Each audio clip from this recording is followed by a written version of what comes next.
আঞ্চলিক দল অসম গণ পৰিষদৰ আজি প্ৰতিষ্ঠা দিৱস আমবাৰীৰ মুখ্য কাৰ্যালয়ত আয়োজন কৰা হৈছে 41 সংখ্যক প্ৰতিষ্ঠা দিৱসৰ অনুষ্ঠানত অংশগ্ৰহণ দলৰ কাৰ্যকৰী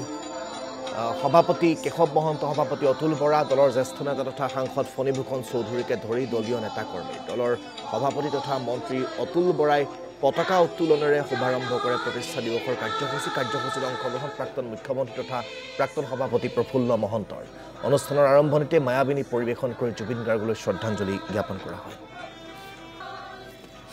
এটা বৰ্ষ পাৰ হৈ অসম গণ পৰিষদ দলে 41 বৰ্ষত আজি ভৰি দিছে। এই গৌৰৱোজ্জ্বল মুহূৰ্তত মই দলৰ প্ৰতিজন কৰ্মকৰ্তাক অভিনন্দন যাচিছোঁ আৰু জাতীয়তাবাদক শক্তিশালী ৰূপ দিয়া জাতীয়তাবাদত মনে প্ৰাণে বিশ্বাসী যিসকল পুৰুষ মহিলাই যিসকল যুৱক যুৱতীয়ে যিসকল ছাত্ৰ ছাত্ৰীয়ে এতিয়াও অসম গণ পৰিষদক শক্তিশালী ৰূপ দিয়াত কাম কৰি আছে মই সকলোকে ধন্যবাদ আৰু কৃতজ্ঞতা যাচিছোঁ আৰু অসমবাসী ৰাইজকো মই আন্তৰিক ধন্যবাদ আৰু কৃতজ্ঞতা জনাইছোঁ। অসম গণ পৰিষদ দল